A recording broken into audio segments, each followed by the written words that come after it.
좋아요, 구독! 오늘은 미중산업경제연구소 조용창 소장과 함께합니다. 연결되어 있다고 합니다. 안녕하세요, 소장님. 예, 안녕하십니까. 네, 지난주에 발표됐죠. 미국의 10월 기준주택 판매 건수가 전년 대비 무려 28% 떨어진 443만 건으로 9개월 연속 감소를 했다고 하는데요. 2000년대 주택버블 붕괴 때와 같은 길로 걷게 되지는 않을까요? 네, 결론적으로 말씀을 드리면요. 그때와는 달리 아무래도 좀 연착륙할 가능성이 더 높은 거 아닌가 생각이 드는데요. 연준의 급격한 금리 인상으로 인해서 현재 모기지 금리는 8% 가까이 급등을 한 상태입니다. 이 때문에 미국의 대출 금리가 좀 오르면서 주택 판매 건수가 9개월 연속 줄어들었는데요. 이제 가장 중요한 거는 판매 가격은 여전히 두 자릿수 높은 증가세를 이어가고 있다는 겁니다. 아무래도 주택 가격이 떨어지지 않는 것은 금리 인상으로 주택 구입을 포기한 사람들이 임대 시장으로 좀 몰리고 있는데요. 하지만 임대 물건이 수요에 맞춰서 갑작스럽게 늘어날 수가 없는 상황이라고 합니다. 여기에 밀리엄 세대들 같은 경우에는 집을 구매하는 주력 연령층으로 좀 부상이 되고 있는 상태고요. 여기에 자재비라든지 인건비 인상으로 인해서 아무래도 그 만성적인 공급 부족이 더 깊어질 가능성이 클 것으로 보여집니다. 결국 이번 그 주택 거래가 빙하기 시장에 들어갔지만 아무래도 10월 신규 주택 판매 건수는 9월 달 60만 호 정도에서 이번에는 57만 호 정도로 여전히 상당히 좀 강력한 모습을 보이지 않을까 생각이 됩니다. 네, 기존 주택 판매 건수가 하락하는 모습을 보였습니다. 이번 주택 거래 빙하기 시장에 좀 도래된 상황 속인데 그에 따른 버블 붕괴 가능성에 대한 이야기 덧붙여 주셨습니다. CME 패드워치에 따르면요, 12월에 FOMC에서 50bp 금리 인상의 확률이 75%가 넘는 상황이라고 합니다. 시장 참여자들은 2023년 2월과 3월도 25bp 금리 인상이 거의 100% 확률로 받아들여지고 있다고 하는데 미국의 인플레이션 압력이 확실하게 꺾인 것은 맞나요? 네, 현재 패드가 중시하는 미시간 대학이라든지 뉴욕 연은의 그 예상 인플레이션 같은 경우에는 모두 하단에서 일제히 반등을 했는데요. 최근에 보면은 가솔린 가격 상승뿐만 아니라 서비스 가격 인상으로 인해서 사람들의 예상 인플레이션이 높아진 것은 사실입니다. 조금 길게 보면요. 임대료라든지 중고차 가격 같은 경우에는 지금 하락 신호음이 뚜렷해지고 있는데요. 임대료에 한 1년 정도 선행하는 QS 실러 그 주택 가격이라든지 진로 주택 가격 지수를 보면은 주택 시장이 이제 그 서서히 하락하는 그런 모습을 좀 보여주는 그런 모습입니다. 증가세가 좀 꺾인다는 건데요. 경험적으로 판단하면은 임대료는 몇 개월 이내 피크아웃이 되면서 물가가 이제 떨어질 수밖에 없는 상황이고요. 중고차 가격의 선행 지표라고 할 수 있는 만하임 중고차 가격 지수 같은 경우에도 무려 10% 넘게 하락을 했습니다. 아무래도 전체적인 그 인플레이션 하강 압력으로 작용할 수밖에 없는 상황인데요. 이 때문에 이제 앞으로 패드 같은 경우에는 금리 인상을 중단하고 다시 금리를 낮추는 그런 시점은 아무래도 서비스 가격 상승을 이끌었던 임금 상승 압력이 둔화되느냐 여부가 될 것으로 보여집니다. 결국 정책 금리와 관련해서는 주력 노동층인 25세에서부터 54세 인구가 아니라 실제 노동시장에서 이탈했던 55세 이상의 노동 참가율이 올라갈 때 그때 연준이 금리 인하를 착수하는 시점이 되지 않을까 보입니다. 네, 인플레 압력에 대해서 좀 살펴봤습니다. 예상 인플레이션이 다시금 좀 반등을 하고 있는 가운데 임대료와 또 중고차 가격의 선행 지표가 10% 넘게 하락한 점이 좀 하방에 압력을 가하는 요인이라고 이야기를 해주셨고 임금 상승의 압력 둔화가 또 상승의 요인이라는 이야기까지 덧붙여 주셨네요.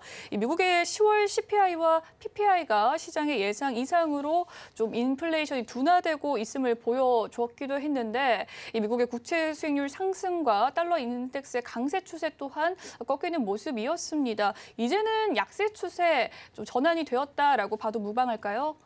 네, 이제 약세 추세로 전환이 됐다고 볼 수가 있는데요.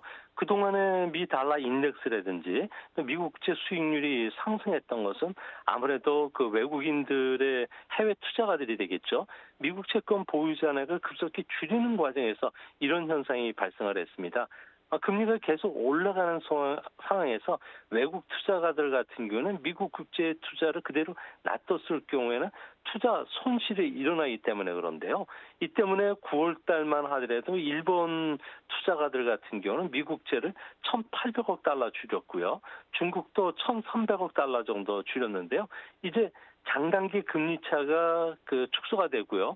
내년도 되면은 금리 인상이 중단되기 때문에 외국인들의 미국 국채 매도도 어느 정도 일단락된다는 점에서 이제는 미국 국채 수익률이 이제 3.7%까지 하락한 상황이고 미 달러와 강세에도 전환점을 곧 맞을 것으로 보여진다는 점에서 앞으로 우리 시장으로의 해외 투자가들의 자금 유입도 기대해 볼 수 있지 않나 보여집니다. 네, 미국의 국채 수익률 하락과 또 달러 강세 전환점이 좀 하락할 것이다, 반대가 될 것이다라는 전망 속에서 외국인의 수급이 들어올 수 있다라는 긍정적인 이야기 해주셨습니다. 이 글로벌의 금융 환경에 대해서 이야기를 좀 해보도록 하겠습니다. 혼란스러운 상황인데요. 이 비단 달러 인덱스와 미국의 국채 시장의 변동뿐만 아니라 하이힐드 채권과 증권화 상품, 암호화 자산에도 좀 영풍이 일고 있는 상황입니다. 이와 같은 계기로 FTX 자산을 파산을 계기로 좀 위험 자산에 대한 자금 이동이 시작된 것으로 봐도 무방할까요? 네, 지금 헤지 펀드라든지 ETF 같은 경우에는 투자가들의 환매 요구가 빗발친다고 합니다. 이 때문에 고위험 자산 같은 경우가 더 하락하기 전에 투매를 지금 하고 있는 것으로 나오고 있는데요. 특히 FTX 파산을 계기로 해서 전체 암호화 시장에 대한 신뢰성이 손상이 당하고 있는 상황입니다. 이 때문에 대량 자금이 인출이 되고 있는데요. 현재 코인 같은 경우에도 달러나 유로와 같은 가치를 모방해서 가격 변동을 최소화하게끔 설계되어 있는 테더라든지 디파이 같은 스테이블 코인 같은 경우에도 현재 지난 5월달 폭락 당시와 달리 가치 안정성을 좀 확보하지 못하고 있는데요. 이는 암호화 자산에 대한 엄격한 규제가 강화된다면 지금과 같은 높은 투자 수익을 보증할 수가 없기 때문에 그렇습니다. 또 한 가지는 이런 코인 회사들 같은 경우에는 재무 상태가 좀 불명확하고요. 또 부채 규모라든지 회사 자금의 사적 유용과 관련된 충분한 정보 공개가 없다는 겁니다. 여기에 또 충분한 자산을 갖고 있는지도 확신을 할 수가 없기 때문에 헤지 펀드라든지 ETF 쪽에서는 고위험 자산에 대한 매도가 앞으로 진행이 될 수밖에 없기 때문에 전체 금융 시장에도 부정적인 영향을 주면서 현금화된 자산을 중심으로 해서 자금 유입이 앞으로는 좀 더 빨라질 가능성이 있지 않나 보여집니다. 네, 최근 FTX 파산을 계기로 이 전체적인 고위험 자산에 대한 위험 심리가 계속해서 좀 부각이 되고 있는 상황인데요. 그에 따른 배경에 대해서 이야기를 나눠봤습니다. 최근 글로벌 금융시장의 이 혼란 속에서도 국내 증시는 외국인의 좀 순매수가 계속해서 유입되고 있는 상황인데 최근 순매수의 자금 정체는 어디입니까? 네, 지금 현재 미국의 장단기 금리 역전으로 인해서 연기금들 같은 경우에는 아주 보수적인 운용 스타일을 하고 있는데요. 특히 연기금 중에서도 중동계 연기금들 같은 경우에는 중국이라든지 미국을 대체할 수 있는 새로운 시장에 대한 투자를 상당히 좀 늘리고 있다고 합니다. 아무래도 이런 중동계 자금들 같은 경우에는 올해 보수적으로 추정하더라도 오펙 회원국들의 석유 수출로 인해서 벌어들인 오일머니가 약 9천억 달러 이상이 예상이 되는데요. 이런 넘치는 오일머니가 다시 우리 시장을 비롯해서 아시장 쪽에 유입되는 중동의 역습이 지금 일어나고 있다고 합니다. 특히 사우디아라비아 그리고 아랍에미레이트 연방이라고 하는 UAE 그리고 쿠웨이트 이 세 개 정부 펀드들 같은 경우는 규모만 2조 1,470억 달러 정도가 되는데요. 11월에도 대규모 오펙이 감산에 들어갔기 때문에 내년에도 거액의 오일머니가 유입이 될 수 있다는 점에서 한국 국구를 비롯해서 아시아 금융시장 쪽에 자금 유입은 내년까지도 지속이 될 가능성이 높지 않나 이렇게 보여집니다. 네, 외국인 자금의 유입 경로에 대해서 좀 살펴봤는데 역시나 좀 중동의 역습이 있었다라는 이야기를 해주셨네요. 미중 간의 이 하이테크 전쟁을 좀 살펴봤을 때 러시아에 대한 반도체 규제, 이 수출 규제가 세계 반도체 시장의 성장을 가로막고 있는 상황입니다. 앞서 말씀해주신 오일머니가 이 반도체 산업을 낙관적으로 보는 근거가 궁금한데요. 네, 오일머니 같은 경우에는 우크라이나 전쟁 때 러시아가 반도체를 확보할 수 없어서 미사일이라든지 전차를 생산 없는 것을 확인했고요. 여기에 미중 간의 첨단 기술 전쟁의 핵심 정쟁터가 반도체 시장이 되고 있기 때문에 이제 앞으로 오일머니는 세계 질서가 철에서 반도체로 바뀐 것을 지금 확인을 하고 있는 상태입니다.